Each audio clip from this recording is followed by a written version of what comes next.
In Chapter 4, we're going to study the concept of differentiation. And we're going to start by looking at section 4.3 and 4.4 combined, determining slopes of tangent lines at general and specific points. A tangent line is a line that is drawn to a curve and it only touches the curve at one point. Now, to find the slope of this red line in the diagram, we would need a second point so that we could use the slope formula y2 minus y1 over x2 minus x1. But we're going to learn today how we can find the slope of a tangent line at one point. So we are going to develop the equation that we're going to use to find the slope of a tangent line. So the first thing we're going to do is we are going to draw ourselves a parabola with the vertex at the origin. And on that parabola, we're going to put some point. And to that point, we're going to draw a tangent line. And our goal is to find the slope of this red tangent line. So the blue function is, we'll just call it y equals f of x. So therefore, the coordinate of this first point right here has an x coordinate of x, and the y coordinate is going to be the function at x. So the coordinate is x f of x. So that's the coordinate of my red point. Now, if we take another point on the blue curve, say it's over there, okay, and I'm going to say that the distance from this red point to the black point is h. So the x-coordinate of this black point would be x plus h. So therefore, the coordinate of the black point is going to be, and we'll call that point Q, it's going to be x plus h, and the function evaluated at x plus h, and we'll call this red point P, just so we're referencing these 2 points. Now, if I was to draw a secant line between these 2 points, okay, it's not a very good secant line, but it'll have to do. Let's see if we can draw that a little better. A secant line is the slope of the line joining 2 points on a curve.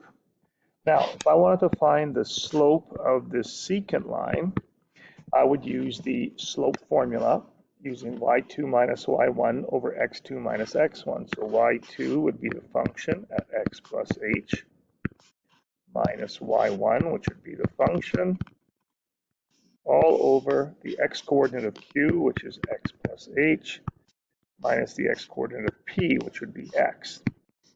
And if we were to simplify this, it would be f of x plus h minus f of x all over h, and that would be the slope of my secant line.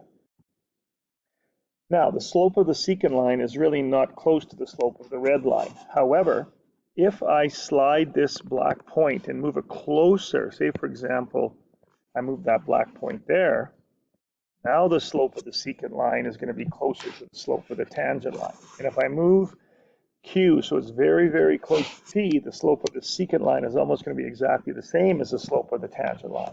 And as Q gets closer to P, the value of H gets less and less. So therefore, to find the slope of the tangent line, it's going to be at the limit as H approaches 0. So as H gets smaller, Q gets closer to P, and the slope of the secant line is going to equal or get closer to the slope of the tangent line. So it's going to be the limit as H approaches 0 of f of x plus h minus f of x over h. And that would be the definition used to find the slope of the tangent line. So therefore, the slope of the tangent line or the instantaneous rate change can be used or found using this formula. All right, the slope of the tangent line, the new representation we can use for it is f prime, or the change in y over the change in x. Those all mean instantaneous rate change or slope of the tangent line. Okay, let's look at our first example. We want to find the general slope of the tangent line to the curve f of x equals 2x squared.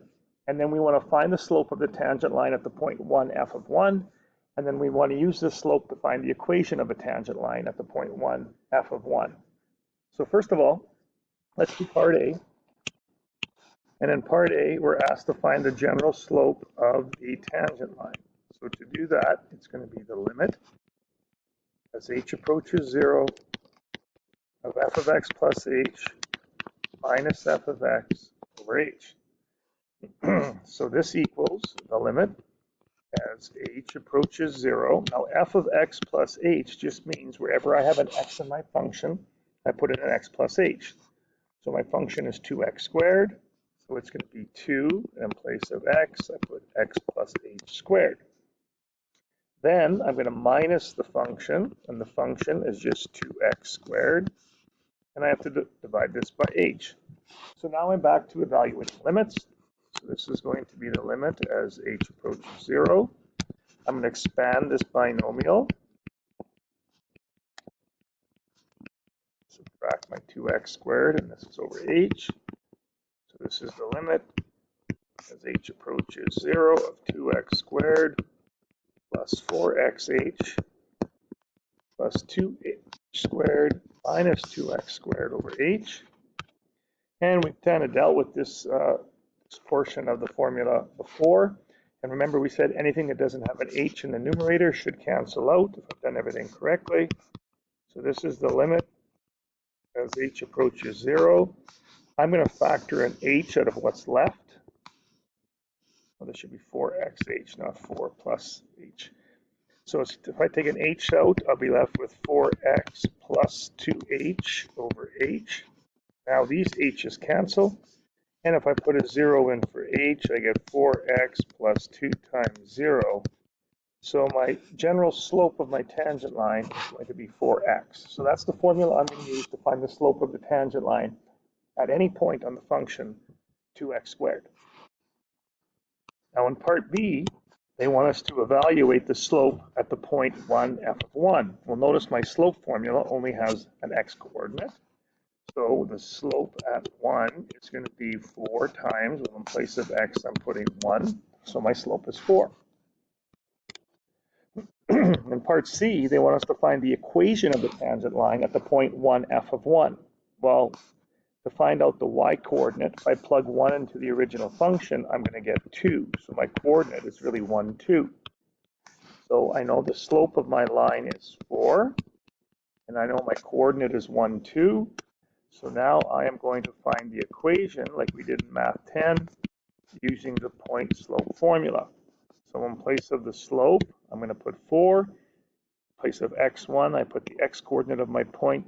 In place of y1, I put the y coordinate of my point. So this is going to be y subtract 2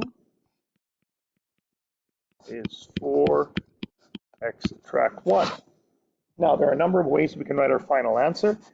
And the first way I'm going to show you is going to be the slope-intercept form. So basically all we do in that form is we get y by itself, and there's the equation in slope-intercept form, which is y equals mx plus b.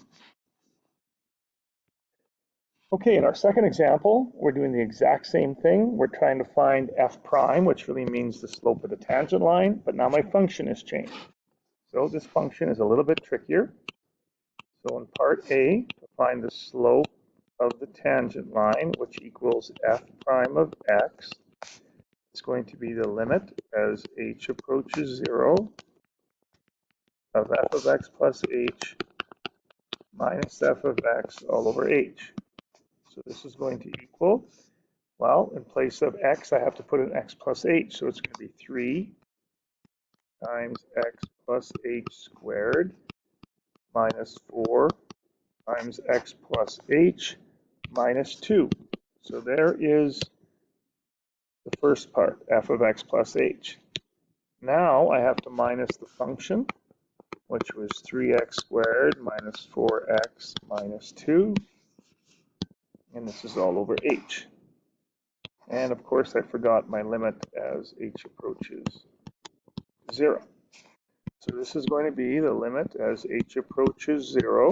I am going to expand this and multiply it by 3. So if I expand this binomial, I get x squared times it by 3 is 3x squared. My middle term would be 2xh times 3 is going to be 6xh. And if I square h, it's h squared times 3 is 3h squared. Distributing the negative 4, subtract 2, minus 3x squared plus 4x plus 2. This is all over h. Again, anything that doesn't have an h in it should cancel out. So I know I've done my work correctly. And this is now going to equal the limit as h approaches 0. Now I'm going to factor an h out of the numerator. So these h's cancel.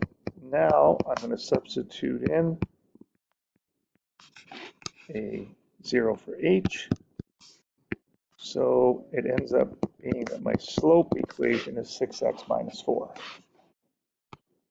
Now in part B, they want us to calculate the slope at the point 1, f of 1. So again, m of 1, which is the same thing as f prime of 1, is going to be 6 times 1 minus 4. So my slope is going to be 2. And then they want me to find the equation of the tangent line at that point. So again, if I plug 1 into the original function, I'm going to get 3 minus 6, which is negative 3. So my point is 1 and negative 3. So this is my slope. My point is 1 and negative 3. So again, I'm going to plug into the y minus y1. It's m x minus x1. So y minus negative 3 is y plus 3. 2, x subtract 1. This is 2x minus 2. And this time I'm going to put the equation in standard form. And in standard form, we put our x and y's on one side and our constants on the other. So standard form looks something like this. But there are some rules. First of all, my a term has to be greater than 0, and no fractions for a, b, or c. So this was part C in the last example. Okay, example 3, we want to find the equation of the tangent line to the curve y equals 1 over x at the point x equals negative 2. Again, if x equals negative 2, I know that my point, if I put negative 2 into the original equation, would be negative 1/2. And now, because we're only asked to find the slope or the equation of the tangent line at one point, when I find the slope, I could do the limit as h approaches 0. Instead of writing x plus h, I can put the x coordinate of my point in right away. So this is going to be f of negative 2 minus h minus f of negative 2 all over h. And this limit, now I'll get an exact answer at the end, and that answer will be the limit, or will be the slope of the tangent line when the x at the x coordinate of negative 2. So this is going to be the limit as h approaches 0. Now this just means I plug negative 2 plus h in for x. So I go to my function, it's going to be 1 over negative 2 plus h minus f of negative 2 is just the y coordinate of my point. And this is all over h. And now we've done limits like this before. We're just going to clean this up a little bit. I'm going to switch the order. So I have h minus 2. And a negative minus 1/2 is going to be plus 1/2 over h. So now this is going to equal the limit as h approaches 0. I'm going to get a common denominator here, so I'm going to multiply this side by h minus 2 over h minus 2, and this side by 2 over 2. So I end up getting 2 over 2 times h minus 2 plus 1 times h minus 2, which is just going to be h minus 2 over 2h minus 2. This is all over h. So this is the limit as h approaches 0. If I collect like terms in the numerator, I'm going to get 2 plus h minus 2 over 2 times h minus 2. And this is still all over h. Now this h is really over 1. So now if I multiply by the reciprocal of the denominator, I'm going to end up getting the limit as h approaches 0. Well, this part here cleans up just to be h over 2 times h minus 2. And when I multiply by the reciprocal of this, because I'm dividing, I get this. So now my h is canceled. And I'm going to be left with the limit as h approaches 0 of 1 over 2 times h minus 2. If I put a 0 in for h, I get 1 over 2 times negative 2. This is going to be a slope of negative 1/4. So now to find the equation, again, my point was negative 2, negative 1/2. My slope is negative 1/4. Again, using the point slope formula, y subtract negative 1/2 is going to be y plus 1/2. It's negative 1/4 x plus 2. And I'm going to put my answer this time in general form. So I'm going to distribute the negative 1/4. Now in general form, like standard form, I'm not allowed fractions, so I have to multiply everything by 4 to get rid of my fractions. And in general form, we make everything equal 0, and the x term has to be positive. So I'll bring the x over here. I'll leave the 4y there. I'll bring the 2 over and set it equal to 0, and there's my answer. So general form is ax plus by plus c equals 0. A is greater than 0, and again, no fractions are allowed. A, B, and C. So this is general form. So the only difference between general and standard form is in standard form, we put the constant on the right-hand side. In general form, we make it equal 0. Okay, this next question, we want to find the equation of the tangent line to the curve y equals x minus 2 with the point 6,2, or the square root of x minus 2, sorry. I encourage you to pause the video and give this one a try. Okay, so hopefully you've had a chance to do this. Okay, so this is really going to be the limit as h approaches 0. And I'm going to plug the x coordinate in right away. So it's f of 6 plus h minus f of 6 over h. So this is the limit as h approaches 0 of the square root of 6 plus h minus 2. Minus f of 6 is just the y coordinate of my point of 2 all over h. So this is the limit as h approaches 0 of 4 plus h minus 2 over h. And we have done limits like this before. And this is the one where we have to multiply by the conjugate.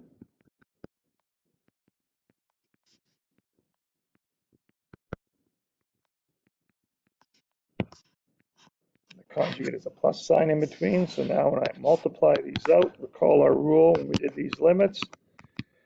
Just FOIL out the conjugate. So root 4 plus h times root 4 plus h is going to be 4 plus h. Middle terms are going to cancel, and negative 2 times positive 2 is negative 4. And the denominator I will just leave as a product of 2 terms. So now the 4's eliminate. Now I can cancel out the h and the h. So I'm left with the limit as h approaches 0 of 1 over the square root of 4 plus h plus 2. And if I put a 0 in for h, I get the square root of 4, which is 2, and 2 plus 2 is 4. So again, my slope is going to be 1/4. So I know my slope is 1/4. I know my point is 6,2. Again, using the point slope formula, y minus 2 is going to be 1/4 x subtract 6. So y minus 2 is going to be 1/4 x minus 6 over 4. And again, let's put this in standard form. So blow up everything by 4. In standard form, my x term is positive on the right, so I'm going to subtract the 4y over. I'll add 6 to the other side, and that will equal negative 2. That'll be my equation in standard form. Okay, so this special slope we've been using also has another name. It's known as the derivative. So the derivative is really the slope of the tangent line, or f prime. So that is the end of today's lesson. So there are some questions that you can do from your Calc 30 textbook. So please give those a try and see how you do.